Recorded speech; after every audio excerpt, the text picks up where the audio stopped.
Hi everyone, and welcome back to my channel. Thank God it's Friday and happy weekend to you all. What are your plans for the weekend? Are you going out with friends? Are you staying at home and having a movie night with kids? I would really like to know. For me, I'm chilling with my family, so we'll have movie nights together. So today's video, I'm going to be talking about Australian system of education, especially for our children. If you want to migrate to Australia, or you're visiting, or you're coming to Australia as a student, it's just an idea of what Australian system of education is all about. So it can help you with planning your move to Australia. But before I start with this video, have you subscribed to my channel? If you haven't, what are you waiting for? Subscribe to my channel, like and share, and don't forget to click on the notification bell down there, so whenever I upload any video, you will be the first to be notified. And for my returning subscribers, I see you all, and if you're passing by or it's your first time of seeing this channel, welcome as well. My name is Uche. I'm a Nigerian mom living in Australia. Let's get started with the business of today. So Australian school is categorized into three. You have government-funded school, which is called public school in Australia. You have private school owned by individual or organization. We also have faith school, which is owned by religious group, and a few international schools in Australia as well. Government-funded school, like I said, is called public school, and it's co-educational. What does that mean? It means that boys and girls will go to the same school, especially primary school and high school. So if you're going to a public school, you'll be sure that you attend the same school with a boy and a girl, unlike private school where you have options for single schools, where there is girls only or boys only. Also, for public school in Australia, especially if you're coming as a skilled migrant, I'm using Queensland as an example because in Queensland, as a skilled migrant, pay school fees for your child if your child is going to go to a public school.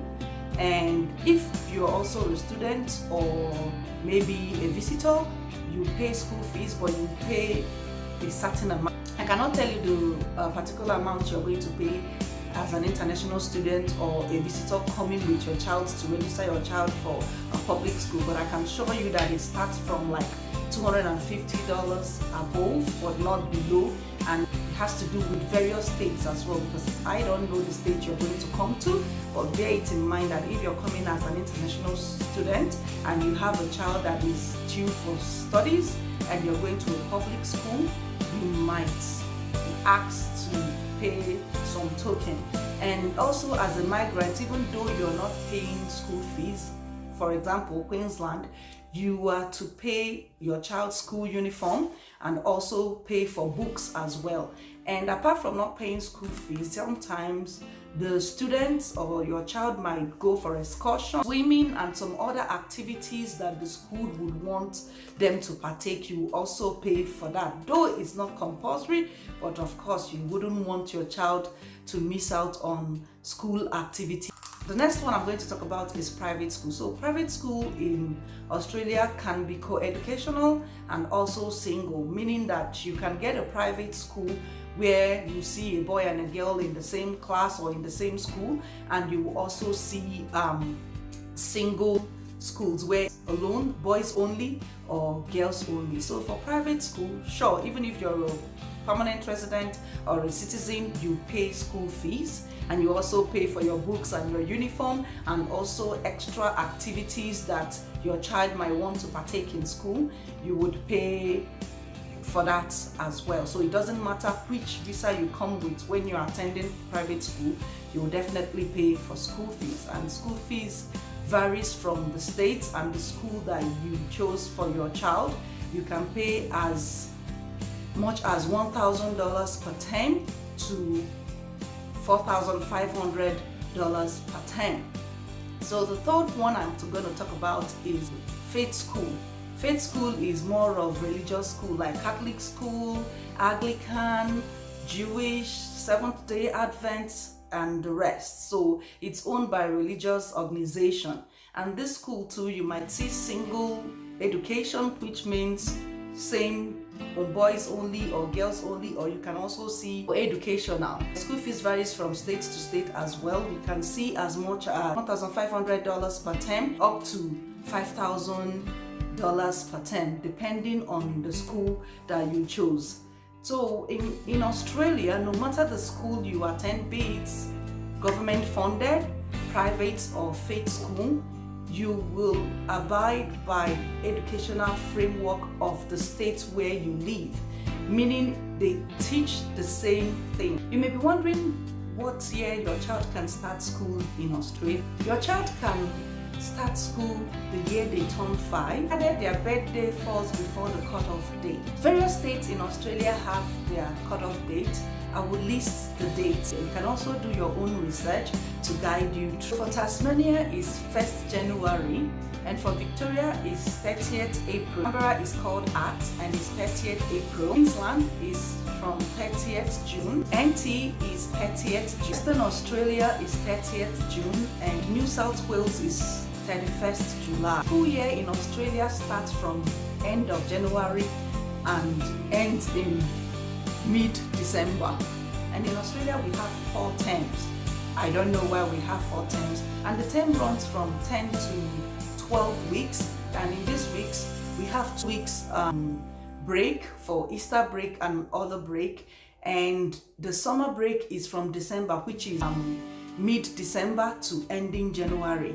Yes, that's when we call it's the 6 weeks break, and it's our long vacation for children, and it's called our summer holiday because other Western countries are going on winter. Australia is actually going to summer holiday for school children. Start from 2nd week in December and runs to ending of next year January. If you understand, like in Nigeria, you know, when you finish your top 10 exam, you go for a long vacation from July to start another class in September. In Australia, it's December.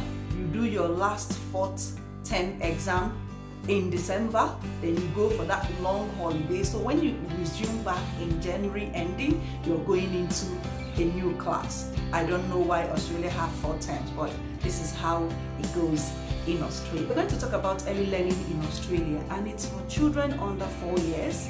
There are various early learning centers in each state and regions, so it's all there for you to know the state you're going to, and you check out which one is close to you. But before you choose any learning center, check out their requirements to make sure it's okay for you, because centers would allow you to keep your child for a few days or be flexible for you.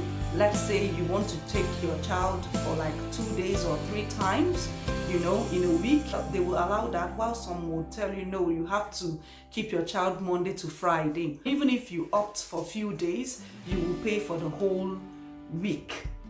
So before you pick any center, just be sure that you check out their requirements, speak with people, and make sure it's flexible for you, because if you're a full-time parent, it's going to be hard for you to keep your child for few days and be stranded the remaining days. For every early learning, they would ask you for your child immunization card. So please come along with your child's immunization card. And when you arrive Australia, try to book an appointment with any GP. Take your child's immunization card, which country's immunization differ. So you need to be up to date with your child's immunization when you arrive, in case if you did not give birth to your child here in Australia. You will also need your child's passport and the rest. So you will check their requirements, but be sure that you bring your child's immunization card along. It doesn't matter if you've already signed a lease or you have your permanent address. As long as you have a place where you live, you can live in a shared accommodation or you can live with friends. Early learning centers will definitely take your child, so you don't need to worry about, oh, I haven't gotten a house of my own, will they ask for my rentals or all that. They won't. They will take your child. So all you need to have an address where you live, they will take your child, okay? Also, when you're talking to the people, also be sure of their payment plan, because some of them would allow you to pay weekly, some will allow you to pay fortnightly. So these are all the things you need to discuss with the center that you want to register your child, because you don't want someone that would ask you for a full term fee when you don't have it. Hours as well, you need to talk to the people about the hours so you know if it's flexible enough for you. Please bear this in mind that some centers would 10 minutes after the school has ended to pick up your child. What do I mean by that? Let's assume you agreed to drop your child 8:30 and pick up is 5 o'clock and you're running late for 10 minutes. They can give you that grace, but after 10 minutes it would incur an amount. Some will charge you from $10 per 30 minutes that you're late to like $15 to $20. So be sure and discuss all this before you pick a center. Another alternative for people that are new in Australia and maybe they just got a job and they are still struggling financially and all that is to look out for family daycare. Family daycares are owned by individual people, although it's owned by individuals, but they have a governing body that monitor their activities and how they take care of people's children. This is whereby you take your child to someone's home and you guys will discuss the fee, the hours and all that. It's kind of flexible because they allow you pay as you go. What do I mean by that? You can pay according to the hours your child stays in their house, you get. But before you can take up this, be sure that any family daycare you're going to put your child is registered. The fee for this is kind of cheap. They will charge you from $10 and above depending on the state or the region where you're coming to.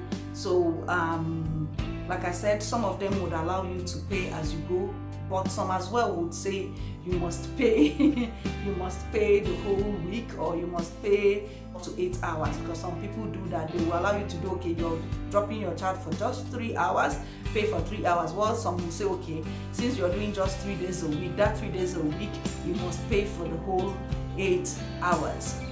It's another option for you. The only disadvantage with this is with early learning centers, they teach your child like how to hold pencils and some basic things your child need to know before they go to kindy. But this place is just having a roof for your child and someone taking care of your child while you are away. But hey, what are we going to do? So if you see yourself in this position, just don't feel sad or anything. Your child will still catch up, but just be sure that you check out and know their flexibility and know that they are already registered before you can take up any family day. So next one I'm going to talk about is kindergarten. Australia calls it kindy. I don't know, but it's kindy. So kindy is applicable for children age 4 to 5 or 4 years going to 5 years. Kindy is run mostly by private schools or faith school, and sometimes they allow you to bring your child 2 to 3 times a week. My child's school does 5 times fortnightly. You discuss with them, might allow you keep your child Monday to Friday as well, but it would be on an extra charge. Before you register your child for any kindy, please talk to the management to know which one is flexible for you, especially if you're a full-time worker where you go to work Monday to Friday. You need a kindy where you can keep your child Monday to Friday as well. The kindy school starts 8:30 and finish 2:30 p.m. So after 2:30 p.m, if you haven't picked your child from school, they will give you some grace. Then, like I said, it becomes extra. Kindies as well have before and after school care. What do I mean by before and after school care? Some parents work very early as 7 o'clock, and they don't have nannies or anyone to help them take their child to school, and also maybe finishes late that they don't have anyone to pick up their child. Before school care, part of the school service, you pay for it. It depends on the school and the state as well. You can drop your child as early as 6 o'clock. There are people already working in this section of after before and after school. If you want a service like that, before you register your child for any school, you ask if they have before and after school care, so you will know what you are doing. If they have it, you discuss the amount. For some people that have permanent residents, you will pay as much as $10 per day for each one, whether before or after. If you don't have permanent residence, you're a student or you're just a temporal visa holder, you can pay as much as $20 to $25 for either of the two. So this is what you need to discuss and verify from school. And you'll be wondering, how much will kindy cost for a child? It depends on the states. Like I said, I live in Toowoomba, and Toowoomba is a regional area in Queensland. So I'm going to use Toowoomba for the prices that I'm going to list for the schools. Like a kinder in Toowoomba, whether private or faith school, you will pay as much as $750 per term to $3,000 per term. Depending on the school and depending on how many days your child goes to kinder would determine how much your payment would be. So the next one I'm going to talk about is preparatory class. In Australia, we call it prep. Queensland, it is compulsory that every child that goes to kindy must undergo prep class before they go to primary school, which is called grade 1. The age for prep is 5 years. Your child will go to school 5 times a week, Monday to Friday, like the regular student. You will have a uniform, and the school hours is 8:30 to 3 p.m. Isn't that wonderful? For a full-time person, it gives you time to work more. You won't be worried where you're going to keep your child. And also, most schools, be it public, private, or faith school, would also have an after-school care or before-school care. Like I mentioned about kindy, what it means. You can also, before you register your child for prep, you would discuss with the school management to know what time is their after school care, what is the payment plan for it, how are you going to pay it, whether you're a permanent resident or a temporal visa holder, what is it all about. You can also arrange with them, especially for children in prep. They can pick them up from class, because you don't want to leave your child stranded in class not knowing where the after school care is. So the teachers working in after school or before school care can come to your child's class and pick them up after school and take them to the after school care center. They will stay there till when you're finished from work, then you pick them up. And also you as well, in the morning, if you're doing drop off, you can also school care center. And when the school is on, that is 8:30, the teachers working there too will take your child to the assembly class or to your child's class to join other classmates for studies. But be sure, like I said, the amount you're going to pay for that, because some schools will charge you $10 to $15 depending on the kind of visa. So during school holiday, these after school cares will turn to vocational cares, whereby you drop your child during school holidays when you're working and you pay some fee for that. During the vocational school, keep your child busy with various activities. They can teach them 1 or 2 things, but you would pay for that. This vocational care is different from when the school is on. It's also different from school fees. So even if you're in public school and you're not paying any school fees, if you put your child for after school care, you're going to pay for that. And if also you put your child for vocational care during school holiday, you're also going to pay for that. And for school fees for prep, it depends on the school. Like I said, if you're in public school in Queensland and you come with skilled immigration visa, you will not pay school fees, but still you will pay for your books, for activities, and for uniform. And if you're coming as a student or a temporal visa holder, they will charge you a little bit of school fees, which I am not sure the amount, because it varies from state to state. So you would do your own research to know how much, or even the school you're taking your child to. Even if you're doing a private or Christian school, you will still pay school fees, uniform and books and other activities for your child. So the next one I'm going to talk about is primary school. Primary school in Australia is from age 6. Even if you're 5 years old, you cannot start primary school in Australia. You have to go to prep first before you can come to primary school. So you must be 6 years old or going to 6 years old before they can take you in to start primary school, which we call grade 1 here. And in Nigeria, we call it primary 1. So it doesn't matter if your child is very intelligent and he skipped class or anything. If you're coming to Australia, even if your 6 years old child is in primary 4, in Australia, they are taking the child back to primary 1. So we don't jump classes here. We go to class according to your age group. And in primary school, you have grade 1 to 6, which is from 6 years to 11 years. So by 11 years, you should be in primary 6. Like I said, we don't jump classes. And it doesn't matter whether you're going to public school, it doesn't matter if you're in faith school, it doesn't matter if you're in private school. The same age in any of these schools that I'm talking about.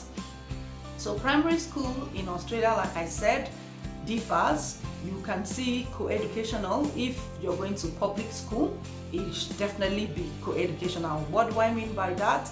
It's boys and girls school. That's what you will get for primary school. And if it's a private school, you might see co-educational as well, and you might see single, whereby it's girls only or boys only as well. And private and also faith school as well, the same, co-educational or single school. And the school fees for primary school differs as well according to the school you chose.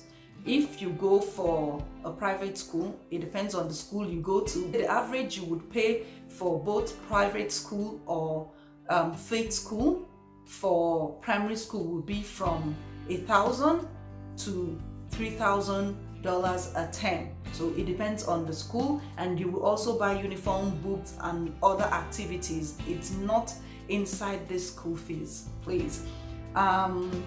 And your child goes Monday to Friday a week, and school starts here in Australia 8:30 to 3 p.m. They also have after school care and before school care in primary school. So that is it about primary school. The final one I'm going to talk about is high school. High school in Australia can be classified into two. We have junior high and we have senior high. We don't have anything like middle school in Australia, so we just have junior high and senior high. And for junior high, it's from grade 7 to grade 9. So the age you're going to go to grade 7 is 12 years, or you're heading to 13 years. That's when you can start your grade 7 in junior high school. And for senior high, it's 15 years to 17 years. What we call SS1 in Nigeria is what Australia call grade 10. So you will be 15 years when you start your grade 10, and you would be finishing when you're in grade 12, which is SS3, and you have to be 17 years or going to 18 years or 16 going to 17 years, but the year you're going to finish, you must definitely have clocked 17 years before you finish your senior high. If you have younger children going to primary school and you have younger adults going to high school, to check if the school you want your child to go to have primary school, so you won't be dropping this person to this side suburb and you're going to the other side of the place to drop your other child. So most public school might have a high school close by, and most private school too would have a primary school close by, although they wouldn't be in the same premises. They will just be maybe opposite each other or beside each other. It will definitely help you when you're doing drop-off and pick-ups, so you won't just be running helter-skelter from 1 mile to another just to pick your different children, except the school you want your children to go to don't have primary school close. So you'll be wondering, how much will you pay for a junior high and a senior high? It depends on the school as well. If it's private school or faith school, it might be as low as $1,300 to as high as $5,000 a term for your child. So it's your school and your pocket that will determine which school you would go. But I will implore you to also do your research, talk to the management to see how flexible it is, and be sure that your school your child is going to have after school or before school care, because as a parent you never know what kind of job you would get, that you would want your child to stay for a little while in school before you pick them up, or you don't have anyone that would help you. So please research all this before you register your child. Before I finalize with this video, I also want to say that most public schools in Australia will do catchment area. What do I mean? You have to go to a school close to the suburb where you live. For example, I live in Harristown or I live in Glenville. My children have to go to school that is in Harristown or is in Glenville, especially for public school. But if you're opting for private school or Christian school, you don't need to worry about any catchment area, because you can go to any school of your choice. That is why it's private or faith school. So, but if it's public school, please check schools that are close to your area, and definitely they will take your child because you live in that area. I hope with this video it would help you to understand the system of education in Australia, and also help you to plan your child's education when you arrive in Australia. Thank you for watching, and I will see you in my next video. Have a lovely weekend. Bye.